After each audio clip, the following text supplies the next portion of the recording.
Hello everyone, welcome back to Pristine PG classes. मैं हूं आपकी मेंटर यशस्वी और आज मैं आपसे डिस्कस करने वाली हूं SCQP28 में क्या क्या सिलेबस आपका रहने वाला है और पूरा कंप्लीट PYQ एनालिसिस 2023 के पेपर का और 2024 के पेपर का।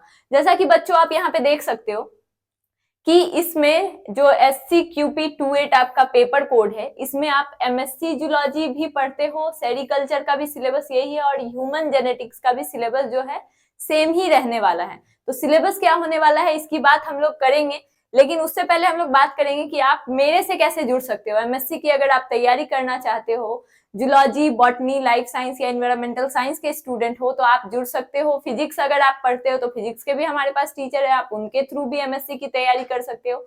इसके अलावा आप MA में इकोनॉमिक्स, पॉलिटिकल साइंस, हिस्ट्री की तैयारी कर सकते हो हमारे प्लेटफॉर्म से जुड़ के।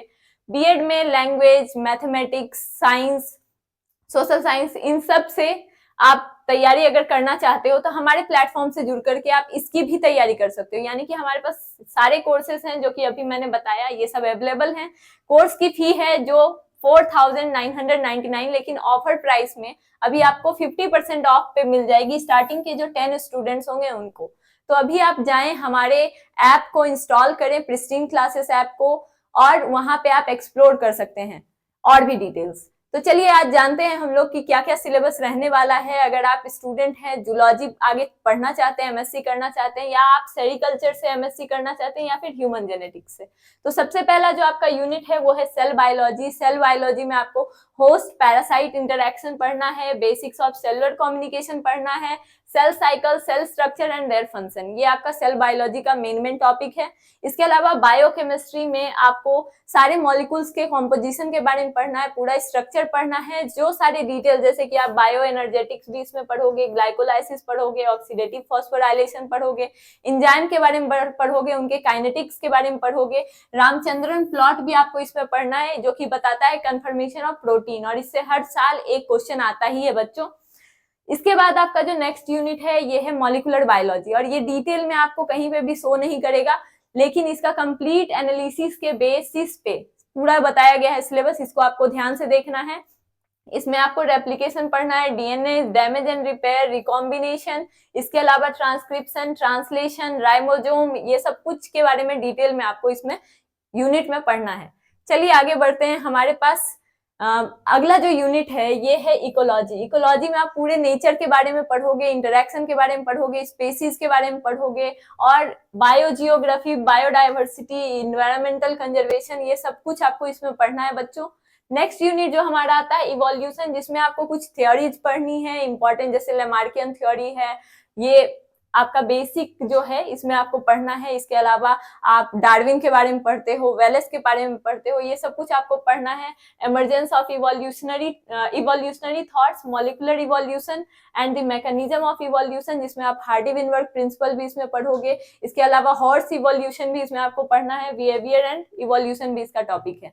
इम्यूनोलॉजी से क्वेश्चन ऐसे कम आते हैं, लेकिन फिर भी आपके 4-5 क्वेश्चन तो आ ही जाएंगे बच्चों। तो इनेट एंड एडाप्टिव इम्यूनिटी पे आपको पूरा इसको अच्छे से समझना होगा, इसके सारे पार्ट समझने होंगे। जेनेटिक्स में मेंडेलियन प्रिंसिपल्स हैं, उसके एक्सटेंशन को पढ़ना है, जेनेटिक मैपिंग पढ़नी है, उसके प्रॉब्लम्स को सॉल्व करना है। इसके अलावा एक्स्ट्रा क्रोमोजोमल इनहेरिटेंस क्या होता है, इसमें कौन कौन से स्पेशल ऑर्गेनल्स आते हैं, इसके बाद microbial genetics, human genetics and mutation भी इसके पार्ट हैं। बायोटेक्निक्स की अगर मैं बात करूं तो अभी आपके धीरे धीरे करके क्वेश्चन इसमें बढ़ने लग गए हैं, और इसमें आपको सारे वो टेक्निक्स पढ़ने हैं, जैसे कि रिकॉम्बिनेंट DNA टेक्नोलॉजी हो गया, स्पेक्ट्रोफोटोमीटर हो गया, या फिर आपका इलेक्ट्रोफोरेसिस हो गया, मॉलिक्यूलर क्लोनिंग भी इसमें पढ़ना है, और ब्लॉटिंग टेक्निक्स, माइक्रोस्कोपी, ये सब भी इसमें आते हैं, सीक्वेंसिंग मेथड्स आ जाते हैं। तो ये सारी डिटेल्स तो आपको पढ़नी है। इसके बाद अगला जो यूनिट है हमारा वो है वर्टिब्रेट्स एंड इनवर्टिब्रेट्स। इसमें आपको सभी के स्पेशल फीचर्स, उनके क्लासिफिकेशन, उनका एग्जाम्पल, कुछ इंपॉर्टेंट लार्वास किनके किनके क्या है, इस पे क्वेश्चन हमेशा आता है, तो इसको भी आपको पढ़ के चलना है। अगला यूनिट जो हमारा है डेवलपमेंटल बायोलॉजी का है, इसमें आप बेसिक कॉन्सेप्ट पढ़ोगे इन सब के, जैसे कि डेवलपमेंट किस तरीके से होता है ऑर्गेनिज्म में, फर्टिलाइजेशन, गेमेटोजेनेसिस किस तरीके से होता है, या फिर अर्ली डेवलपमेंट में किस तरीके का स्ट्रक्चर बनता है, प्रोग्राम सेल डेथ भी आप इसमें पढ़ोगे। बायो स्टैटिस्टिक्स की अगर मैं बात करूं तो parametric, non parametric test, chi square test क्या होता है, इसके अलावा आप कोरिलेशन पढ़ते हो, सेंट्रल टेंडेंसी पढ़ते हो, मेजर ऑफ डिस्पर्सल भी पढ़ते हो, रिग्रेशन कोरिलेशन भी इसका पार्ट है। तो ये सारी चीजें आप पढ़ते हो, मीन मीडियन मोड जो आपने बेसिक पढ़ा है उससे भी क्वेश्चन आ जाते हैं। तो ये आपका बायोस्टैटिस्टिक्स का पोर्शन हो गया। इसके अलावा एनिमल फिजियोलॉजी में आप वो सारे प्रोसेसेस पढ़ते हो जो कि हमारे सिस्टम में होता है, जैसे कि रेस्पिरेशन हो गया, हार्ट में किस तरीके से हमेशा हम लोग देखते हैं कि बीटिंग हो रही है। इसके अलावा जो हार्मोनल सिस्टम है हमारे बॉडी में, इंडोक्रिनोलॉजी में आप पढ़ते हो, डाइजेस्टिव सिस्टम है, नर्वस सिस्टम है, हमारा मसल्स कैसे वर्क करता है, थर्मोरेगुलेशन कैसे होता है। तो ये सारी चीजें आपको पढ़नी है, प्लस एक्सक्रीटरी सिस्टम भी आपको इसमें पढ़ना है। तो ये सारी डिटेल्स हो गई सिलेबस की। अब हम करने वाले हैं एनालिसिस की। कंप्लीट एनालिसिस में हम लोग देखेंगे कि सेल बायोलॉजी जो हमारा फर्स्ट यूनिट है, इसमें शिफ्ट में जैसे 2023 में अगर मैं देखूं तो 2023 में आपके आए हुए हैं टोटल 10 क्वेश्चंस, ठीक है। लेकिन ये 2023 में वही शिफ्ट 1 में अगर आप देखोगे तो 6 क्वेश्चन है, और 2024 जो कि सबसे रिसेंट वाला है उसको हमको ध्यान में दे करके चलना है, क्योंकि इसमें आप देखिएगा कि 7 क्वेश्चन आए हुए हैं फर्स्ट यूनिट से। इसके अलावा बायोकेमिस्ट्री की अगर मैं बात करूं तो 5 क्वेश्चन आए थे शिफ्ट 3 में 2023 में, उसके बाद फिर 7 आए हैं शिफ्ट 1 में, और 7 आपको 2024 में भी देखने मिले हैं। तो ऑन एन एवरेज लगभग इसका रहा है। ये इंपॉर्टेंट यूनिट हम इसको बोल सकते हैं। मॉलिक्यूलर बायोलॉजी भी एक इंपॉर्टेंट यूनिट है, लेकिन इससे क्वेश्चन कम हो गए हैं। जैसे अगर आप कंपेयर करें 9 और 7 से, तो 2024 में ओनली 4 क्वेश्चन आए थे। इवोल्यूशन की अगर हम बात करते हैं, इवोल्यूशन एक बहुत ही इजी सा टॉपिक हो जाता है, और इससे क्वेश्चन घट करके 2 हो गए, पहले 4 और 5 आए हुए थे। इकोलॉजी, बायोडाइवर्सिटी, इन्वायरमेंटल कंजर्वेशन, ये 2 यूनिट है जिनको कि साथ में रखा गया है, और इससे क्वेश्चन की संख्या काफी ज्यादा है, क्योंकि 2 यूनिट साथ में है बच्चों, तो क्वेश्चन ज्यादा आएगा ही आएगा। तो इसकी अगर आप बात करोगे 2023 के दोनों शिफ्ट की, तो एक में 9 एक में 7 आपको देखने को मिल जा रहा है। इसके अलावा इम्यूनोलॉजी की अगर मैं बात करूं तो है तो बहुत ही छोटा यूनिट, और ये आपको इजिली याद भी हो जाएगा कंप्लीट। तो इससे भी 5 क्वेश्चन आ जाते हैं। अब आपको पता है कि टोटल 75 क्वेश्चंस आते हैं, यानी कि सारे यूनिट को कुछ ना कुछ वेटेज तो दिया ही गया होगा।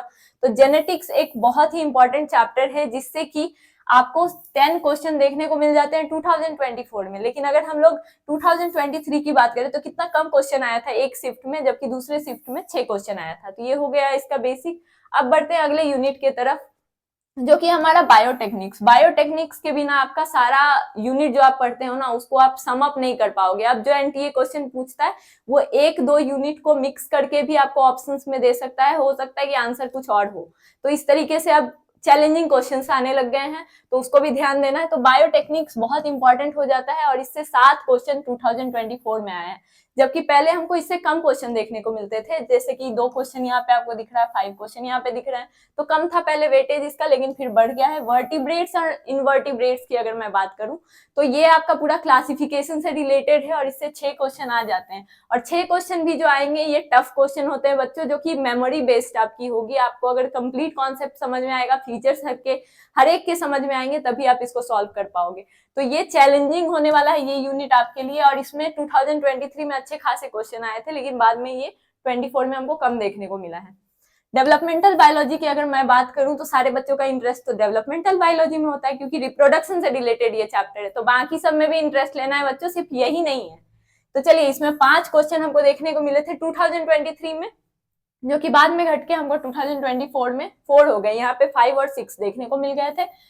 अब चलिए बायो स्टैटिस्टिक्स की अब बात करते हैं हम लोग, क्योंकि ये आपका चैलेंजिंग हो जाता है। बहुत सारे बायो के जो बच्चे हैं उसको मैथ पढ़ने में दिक्कत होती है, लेकिन इसके मैथ्स इजी होते हैं। Correlation, regression, mean median mode, chi square test, ये सब बेसिक चीजें हैं जो आपको आनी चाहिए, हर जगह इसका यूटिलाइजेशन है। तो इसका पहले कम क्वेश्चन आता था, लेकिन ये अब बढ़ गया है, 5 क्वेश्चन इससे आने लग गए हैं। 5 से 6 क्वेश्चन हम लोग अगले बार भी, यानी कि 2025 में भी एक्सपेक्ट करके चल सकते हैं। अब है एनिमल फिजियोलॉजी। इसमें 12 क्वेश्चन आए हुए हैं, क्योंकि ये बहुत ही सारे चैप्टर्स को मिलाकर के बनाया हुआ है, जिसमें सारे प्रोसेसेस हैं। तो 12 क्वेश्चन आपको आया हुआ था 2023 में, फिर 8 क्वेश्चन हो गए, और फिर हमको इस बार देखने को मिला है 7 क्वेश्चन 2024 में। रिकॉम्बिनेंट डीएनए टेक्नोलॉजी की बात करूं तो पहले इसको इजी चैप्टर समझा जा रहा था और इससे एक क्वेश्चन भी अगर आ रहा है तो आपके लिए वो टफ होने वाला है। अगर आपने टेक्निक्स अच्छे से पढ़ा है तो रिकॉम्बिनेंट डीएनए टेक्नोलॉजी के क्वेश्चंस को करने में आपको दिक्कत नहीं होगी, लेकिन ये एक ही नंबर का क्वेश्चन आ रहा है इसलिए कोई दिक्कत की बात नहीं है, 1 से 2 क्वेश्चन ही इससे आएंगे।